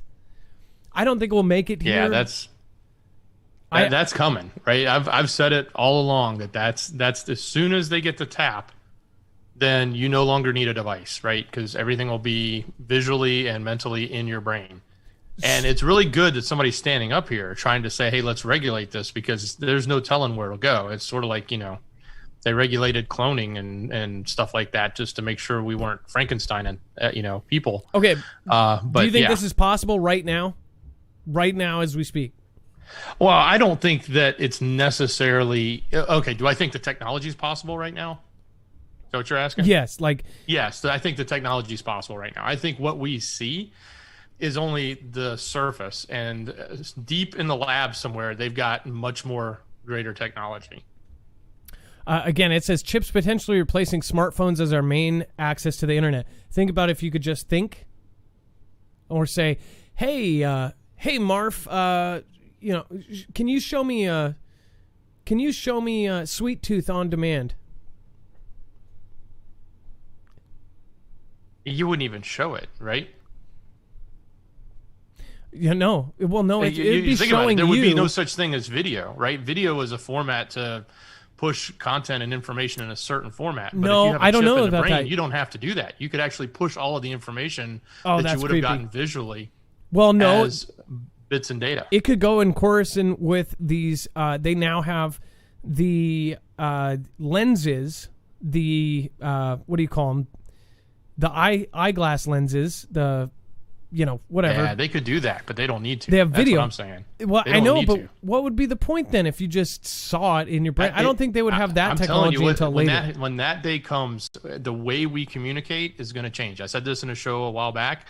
Like, even the language we use. If you think about it, if I try to give a certain amount of information from me to you, I can write you a letter, I can present it to you in a video, I could do a slideshow, I could just talk to you. But all of those things take time. But if I could give you the same amount of information in a microsecond, and I don't have to say a word. But how would you even put it together? You would have to somehow record it. But my somehow. brain would put it together so quickly. But what if you're recording and your personal thoughts? Like, you're saying, hey, if you want to do this, you have to go down the street, take a left, and then you go, oh, squirrel, and that pops into the letter, like, oh, the light bulb is dusty. Well, how would you decide what goes into it? There would have to be some form. Otherwise, who knows what bad stuff could go in there that's too. What I'm saying. The format is going to be different. It will be so dramatically different. When the day comes that we're all interconnected in our brains, the format for communication, we won't even understand. Like, the letter will be a thing of the past. The blog will be a thing of the past. Video will probably be some sort of thing of the past, right? We'll look back and say, remember those people who had to watch a video for 4 hours to get information? And now they can get, 3 years of video content in a split second. Right. That when that day comes, that's when this huge paradigm shift of information technology inside and outside of our brains is going to make a big difference. And what'll happen is you're going to see a separation of those that adopt and those that don't. OK, and those that adopt, I'm not saying it's good to adopt it, but those that adopt it are going to have superiority in their capability of understanding, learning, and knowledge. This right? would be and the type 1 civilization. I think this would be the only way not to go to conflict, is if we evolved some miraculous way. Maybe they tell us something bad is happening in the near future, and they say you need to have this, and maybe that's how we're happy and we own nothing, because it will immediately change our endorphins and we'll just be happy. This is some Black Mirror stuff that is absolutely a realistic possibility in the future, and it is absolutely scary. It is worth debate. Put in the comments down below what you think about it. Do you think that this is appropriate? Do you think we should be going down this road? Or do you think we should actually fight to stop it? I'm sure it will happen, because not enough people are going to fight it. They're going to say, I want to do it. In fact, and I get it. I get it. Winnin Dupree says, so you wouldn't do it? I would. Again, if it was instant, a lot of people are going to look at this as a good thing. I don't know. I guess it's a personal thing. It's a personal choice. And if you want it, that's totally cool. I bet you, like Dex says, if you don't have this neuro chip in your head, you're going to be behind. You're not going to get jobs. You're not going to get anything, because why would they get somebody who doesn't know 10 key when they've got a second person that knows 10 key and Excel? In the future, it's like, well, chip or no chip, oh, well, then you be digging ditches outside. With chip, you're going to be in the office doing administrative work. Dude, they're going to be so fast they don't even need to use the 10 key. They just plug in their brain and do the math. It's just done. It's going to be astronomically different. They're going to buy you I'm not pro it. I'm just saying you're going to be an hourly computer. Yeah, they're going to hire an hourly computer that basically we're going to be turning into the robots. Yeah, your brain is very much more powerful than a supercomputer, and maybe even more powerful than some of these these new computers that they're building. So yeah, when they tap into that, the world's going to be much different. So many people need to wake up. We are so close to a socialist run, says Raymond Webb. I agree with you on that. Sherry Devine, thank you so much. I appreciate your support. Sherry Carr, 88 Shinto. Jeffrey Anders, thank you for subscribing. Stephen McMahon says, who is Crown Bear? Let's see here. Greg Bryson, again, thank you. And over on DLive, again, Dex, it looks like we have, let's see here. We have our content, our web-only content. Absolutely. So over on marfooglenews.com, click on the thumbnail for the show, scroll to the bottom, right above the caller section, you're going to see this thing that says web only content. It is all of the stuff we can't talk about on the show, or we don't have time for. But a lot of it is really stuff you need to know about and we just can't talk about. So highly recommend you head over there. Some interesting things. A court case ruling in New York was really interesting. What came out about memes and actually affected the previous administration. It's funny, the bean counters are now getting bean counters to count the beans that the bean counters counted. So a lot of counting going on still, and it's just going to keep going, it seems like. But take a look. And then as mentioned earlier, Tucker is still in the news. He's always in the news, but in a big way. So go take a look and see what's been said there. So marfooglenews.com, click on the thumbnail for this show. Heck, click on the thumbnail for the last show if you missed it. Scroll down and look for that web-only content. We put it together for you every night. And thank you, Dex. Dex has updated everything, including the callers' information will be at the very bottom of the page. If there's something they suggested, something that they shared with us, such as pictures or videos. In fact, the helicopter video, if you want to inspect that for yourself, or anything else, will be down at the bottom of the show by the end of the show or about 10 minutes after. Thank you so much, Dex, for all of your help tonight. I appreciate you. Absolutely. Much love, brother. Can you let me know who the top 3 over on D-Live is? I know that Anna's Lily's mom is definitely the top over on YouTube, along with, I believe, Winton Dupree and a few others there. Thank you, Dex. Can you do that?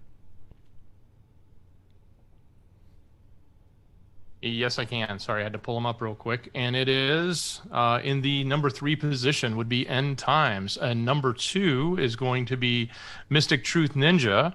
And in the number 1 position, thank you very much, is Susie P. Susie P, thank you so much. Again, all of the supporters of this show, it is a viewer-powered channel. So thank you, and thank you. Now it is officially time for the shoutro. It's not an outro. It's not a shout-out. It's a shoutro.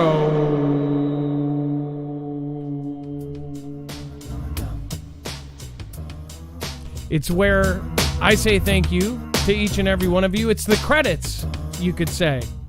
Only it's your names instead of ours. Getting shot up by no one.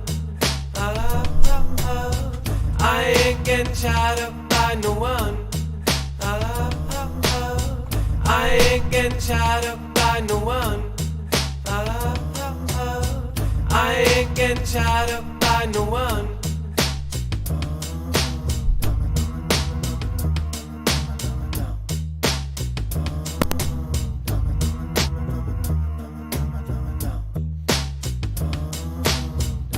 Stephen McMahon going down.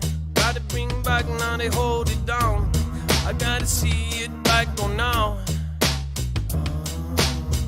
I tell the silly girl go, and not the other observe. I'm gonna bring it back now, we are perfect. Got chips in our brains. I know I never change.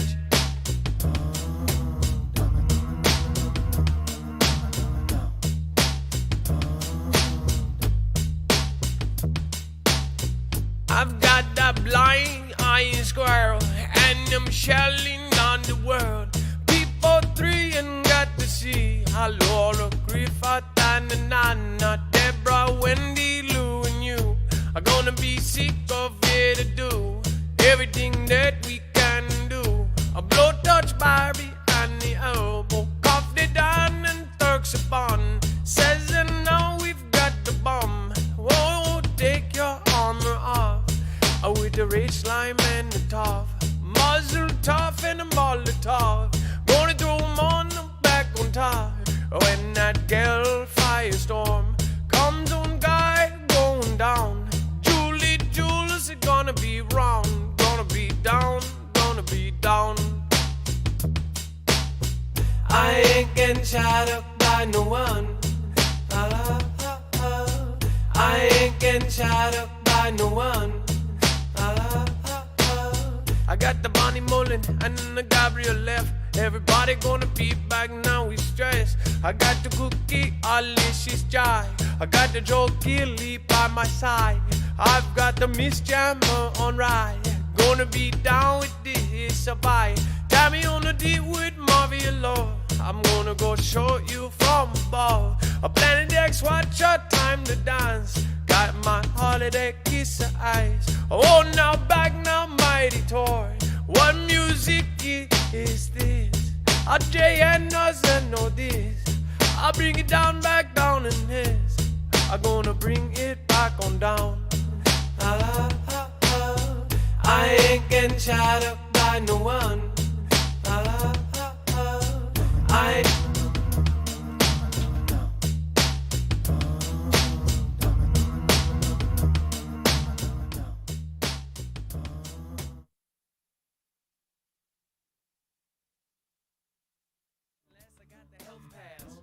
I'll tell you where to shove the health pass. No entry unless I go. health pass. Hate Marfoogle, you got the Marfoogle and the hate Marfoogle, you got the Marfoogle and the no entry unless I got the health pass. Well, I'll tell you where to shove the health pass. No entry unless I got the health pass. Well, I'll tell you where to shove the health pass. No entry unless I got the health pass. Well, hate Marfoogle, you got the Marfoogle and the hate Marfoogle, you got them. I'll tell you where to shove the health pass. No. Well, I'll tell you where to shove the health pass. Wrong one. Wet cold dripping, Marfoogle got so much soul dripping. Don't get yourself blow wet cold dripping. Marfoogle got so much soul dripping. Don't get yourself blow wet cold dripping. Marfoogle got so much soul dripping. Cookie leashes on the G. I got the ice hell razor. Everybody see. A Letitia so on the guacaholic. A Brett Hines, Bobby, Joy alcoholics. All over celebrating a bad fish. Haven't seen Aaliyah in a minute where the ass is. A going bag down in our era. Aaron on the Lynn and the Bing down Binna. Where's Stormy? A 7572 when you need the groovy beats and the bloatwood Barbie. Do I said the ooh-ah. I said the ooh-ah. I said the ooh-ah. I said the ooh-ah. I said the ah-ah. And the Zilly bomb gonna bring it back down in the boom-boom. And the boom-boom. All right, let's make a new one for Anna's Lily's mom. Let's see here.